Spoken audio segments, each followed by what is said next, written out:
नमस्कार, नमस्ते। घटना चक्र एमसीक्यू में आप सभी का स्वागत है।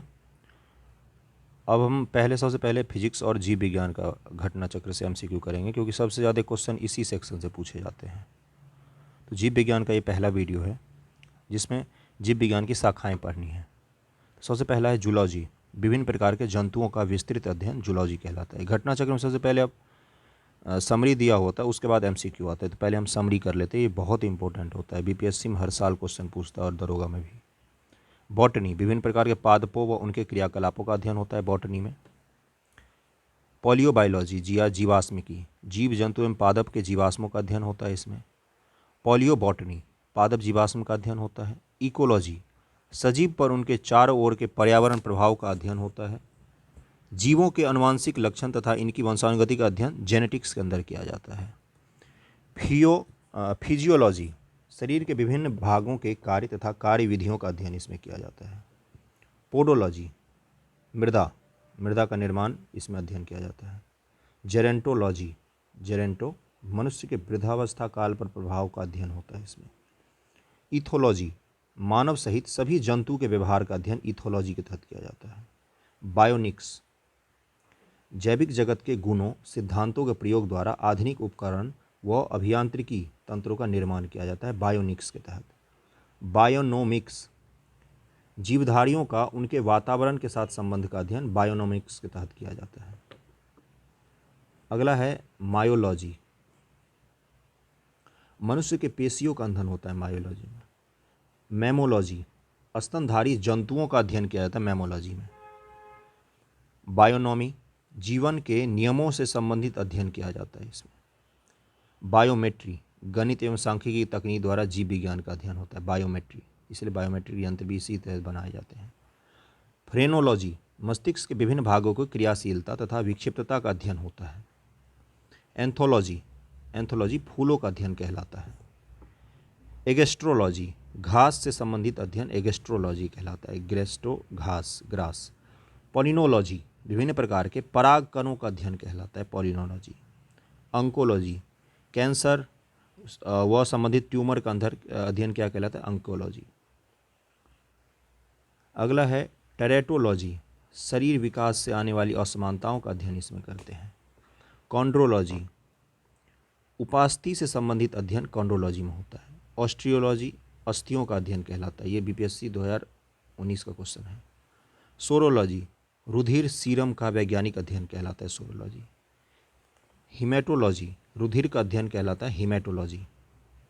न्यूरोलॉजी, ये तो तंत्रिका तंत्र से संबंधित है, न्यूरोलॉजिस्ट जो होते हैं।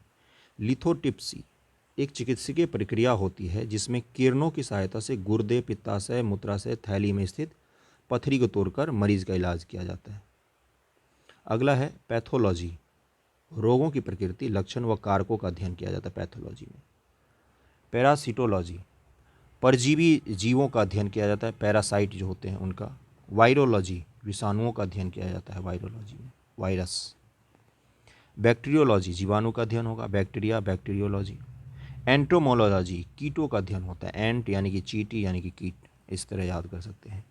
मिरमैकोलॉजी, ये भी चींटियों का अध्ययन होता है।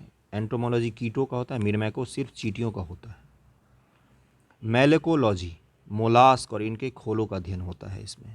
इक्थियोलॉजी, मत्स्य की संरचना और कारिक इत्या का अध्ययन किया जाता है। सर्पेटोलॉजी, सर्पों का अध्ययन होता है। हर्पोटोलॉजी, उभयचर तथा सरीसृपों का अध्ययन इसमें होता है। ऑर्निथोलॉजी, पक्षियों का अध्ययन होता है। डोमेंटोलॉजी, त्वचा व इसके रोगों का अध्ययन होता है। टोफोलॉजी, पोषण विधियों का अध्ययन होता है। टोटोलॉजी, उपार्जित लक्षणों का अध्ययन होता है। अगला है प्रमुख शब्दावली व संबंधित उत्पाद हैं उनसे, ये बहुत बार पूछा जाता है। एपीकल्चर, शहद उत्पादन होता है। एवीकल्चर, पक्षी पालन होता है। एक्वाकल्चर, जलीय जीव जंतुओं का संवर्धन होता है। एल्गा कल्चर, एक्वाकल्चर का ही एक प्रकार होता है जिसके अंदर शैवाल होते हैं, एल्गी, ऐसे याद रख सकते हैं। पीसी कल्चर, मत्स्य मछली पालन होता है इसमें। एग्रीकल्चर, फसल संवर्धन, पशुपालन तथा कृषि संबंधित विज्ञान होता है एग्रीकल्चर। सेरीकल्चर, सेरीकल्चर रेशम के उत्पादन से संबंधित होता है। सिल्वीकल्चर वन संवर्धन होता है, स्पंजी कल्चर स्पंज संवर्धन होता है, फ्लोरीकल्चर में फूलों की खेती होती है, ओलेरीकल्चर सब्जियों के होता है, आर्बोरिकल्चर वृक्ष व झाड़ियों की कृषि कहलाती है आर्बोरिकल्चर, हर्टिकल्चर फूल फलों सब्जियों मसालों की खेती हर्टिकल्चर कहलाती है, पोमोलॉजी फलों की कृषि को कहते हैं पोमोलॉजी, एग्रोनॉमी फसलों की खेती एग्रोनॉमी, वर्मी कल्चर कृषि में कचुआ का जब हम यूज करते हैं उत्पादन बढ़ाने के लिए तो उसको वर्मी कल्चर कहते हैं, ओस्ट्रीकल्चर व्यापार हेतु सीपों में कृत्रिम प्रजनन के लिए यूज किया जाता है, ओलीकल्चर जैतून के उत्पादन को बोलते हैं ओलीकल्चर, हेलीकल्चर घोंघे का संवर्धन होता है, विटीकल्चर अंगूर का होता है, मेरीकल्चर मानव उपभोग होती समुद्री जीव जंतुओं का संवर्धन कहलाता है मेरीकल्चर। अगला है मोरीकल्चर सहतूत की खेती, सिटीकल्चर खट्टे फलों फल उत्पादन का संवर्धन कहलाता है सिटीकल्चर, हाइड्रोपोनिक्स ये हाइड्रोपोनिक्स एरोपोनिक्स ये मृदा विहीन खेती होती है, यानी कि सिर्फ जल में खेती होगी या हवा में खेती होती है, इसमें मिट्टी का यूज नहीं होता है, जल में ही सारे पोषक पदार्थ डाल दिए जाते हैं और उससे पौधे का उत्पादन किया जाता है, एरोकल्चर ये भी वही होता है, वेजीकल्चर सब्जी एवं पौधों की कृषि मुख्यतः जड़ वाली फसलों की कृषि जिनमें कायिक प्रवर्धन होता है उनको वेजीकल्चर कहा जाता है। अब क्वेश्चंस हैं, जंतु विज्ञान या जूलॉजी का अध्ययन क्या कहलाता है? जूलॉजी का अध्ययन किस में होता है? जीवित व मृत जानवरों के लिए जूलॉजी होता है। अब सूची मैच करना है, पक्षी का होता है ऑर्निथोलॉजी, वंशगति जेनेटिक्स, पर्यावरण इकोलॉजी, जीवाश्म पोलियोबायोलॉजी। फूलों के अध्ययन को क्या कहते हैं? एंथोलॉजी कहते हैं। कीटों के वैज्ञानिक अध्ययन को एंटोमोलॉजी कहा जाता है, एंटोमोलॉजी। इक्थियोलॉजी मत्स्य की संरचना का अध्ययन होता है या कायिक इत्यादि का, एंटोमोलॉजी कीटों का, पैरासिटोलॉजी परजीवियों का अध्ययन होता है, पैरासाइट। मैल्कोलॉजी मोलास्क व इनके खेतों का अध्ययन होता है। अगला है, निम्नलिखित में से कौन सा विषय जनसंख्या व मानव जाति के महत्वपूर्ण आंकड़ों के अध्ययन से संबंधित होता है? तो जनांकिकी संख्या से संबंधित, परिस्थिति विज्ञान तो इकोलॉजी हो गया, अनुवांशिक जेनेटिक्स हो जाता है, वायरस विज्ञान को वायरोलॉजी कहते हैं। निम्नलिखित में कौन सा विषय जनसंख्या एवं मानव समुदाय के महत्वपूर्ण आंकड़ों के अध्ययन संबंधित होता है? जनांकिकी होता है, ऑप्शन सी। विभिन्न संस्कृति के वैज्ञानिक विवरण के तुलनात्मक अध्ययन को क्या कहा जाता है? इथोलॉजी। इथोलॉजी विभिन्न संस्कृति के वैज्ञानिक विवरण का अध्ययन होता है। इथनोग्राफी क्या होता है? किसी विशिष्ट संस्कृति का अध्ययन होता है। और इथोलॉजी मानव सहित सभी जंतुओं के व्यवहार का अध्ययन कहलाता है। एथिक्स तो नैतिक आचार व्यवहार होता है। जैविक जगत में होने वाले कार्य गुण व पद्धति का अध्ययन के इस ज्ञान को मशीन जगत में उपयोग करने को क्या कहा जाता है? तो बायोनिक्स कहते हैं इसको। बायोनोमिक्स क्या होता है? जीवधारियों का उनके वातावरण के साथ संबंध का अध्ययन जब हम करते हैं। बायोनॉमी जीवन के नियमों का अध्ययन। अब बायोमेट्री तो टेक्नोलॉजी में बायो का यूज करना। पोलियो वनस्पति के अंतर्गत अध्ययन क्या कहलाता है? किसका अध्ययन करते हैं? पोलियो वनस्पति। तो इसमें पोलियो वनस्पति या पोलियो बॉटनी के अंतर्गत पादप जीवाश्म का अध्ययन करते हैं। तो इसमें से कोई सा भी नहीं है, तो डी ऑप्शन हो जाएगा। रेशम कीट पालन को क्या कहते हैं? सेरीकल्चर। हॉर्टिकल्चर क्या होता है? पुष्प और फल देने वाले पौधों का अध्ययन। सेरीकल्चर तो रेशम कीट हो गया। एपीकल्चर शहद, और फ्लोरिकल्चर सजावट वाले फूल। मधुमक्खी का उपयोग किया जाता है एपीकल्चर में शहद उत्पादन के लिए। निम्नलिखित में कौन सा एक सही सुमेलित नहीं है? तो सब्जियों की खेती हॉर्टिकल्चर नहीं कहलाती है, इसको ओलेरीकल्चर कहते हैं। अगला है, सब्जी के लिए काम आने वाले पौधे के अध्ययन को क्या कहते हैं? ओलेरीकल्चर। निम्नलिखित में से कौन सा सही सुमेलित नहीं है? तो पीसीकल्चर लाख का कीड़ा नहीं होता, पीसीकल्चर में मछली पालन आता है। अगला है, निम्नलिखित में कौन सी जोड़ी सुमेलित है? तो लेक्सियोग्राफी शब्दकोश का संकलन कहलाता है। फिलोलॉजी में भाषा संरचना विकास एवं इतिहास का अध्ययन होता है। एंटोमोलॉजी तो कीट का। अगला है, लेक्सिकोग्राफी क्या होता है? तो शब्दकोश के संयोजन से लेक्सिकोग्राफी का संबंध होता है। विटीकल्चर के द्वारा निम्नलिखित कौन सा एक उत्पादित होता है? तो अंगूर के लिए विटीकल्चर यूज किया था, ऑप्शन डी। कीट संवर्धन क्या है? कीटों की वृद्धि करने का विज्ञान को कीट संवर्धन कहते हैं। वर्मी कल्चर में प्रयुक्त क्या होता है? अर्थवर्म, केचुआ जिनको कहा जाता है। जेरेंटोलॉजी निम्नलिखित में किसके अध्ययन से संबंधित होता है? वृद्ध लोगों का अध्ययन से संबंधित होता है। जेनेटिक्स, अनुवांशिक और विचरण, अनुवांशिक जब भी आता है जीन, जेनेटिक्स उसी से बना है। वृद्धावस्था में काल प्रभावन के विषय में ज्ञान प्राप्त करने को क्या कहते हैं? जेरेंटोलॉजी, रिपीटेड क्वेश्चन है। जीर्ण वृद्ध होने की प्रक्रिया का अध्ययन का जेरेंटोलॉजी, फिर से रिपीटेड क्वेश्चन है। पेडोलॉजी, पेडोलॉजी मिट्टी के अध्ययन से संबंधित होता है पेडोलॉजी। अस्थियों का अध्ययन विज्ञान किस शाखा के अंतर्गत किया जाता है? ऑरिस्टोलॉजी, ये बीपीएससी का क्वेश्चन है, रिपीटेड क्वेश्चन आता है हमेशा। हड्डियों की पढ़ाई विज्ञान की किस शाखा के अंतर्गत की जाती है? तो ऑरिस्टोलॉजी, बीपीएससी 2019। सर्पों के विषय में जानकारी प्राप्त करना कहलाता है सर्पटोलॉजी, ऑप्शन ए।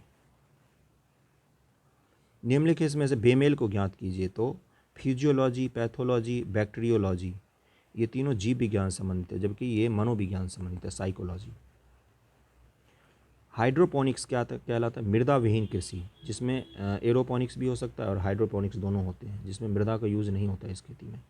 अगला चैप्टर है जैव विकास। निम्नलिखित में कौन सी गैस प्राचीन आदिम पृथ्वी के वायुमंडल में अनुपस्थित थी? तो पहले ऑक्सीजन नहीं था पृथ्वी पर। साइनोबैक्टीरिया ने ऑक्सीजन उत्पादन में सबसे ज़्यादा महत्वपूर्ण योगदान दिया था। वर्तमान प्रमाण के अनुसार पृथ्वी पर जीव का उद्गम हुआ है लगभग इतना वर्ष पहले, पता नहीं कितने जीरो। पृथ्वी पर सबसे पुराना जीव कौन सा है? नील हरित शैवाल सबसे पुराना जीव है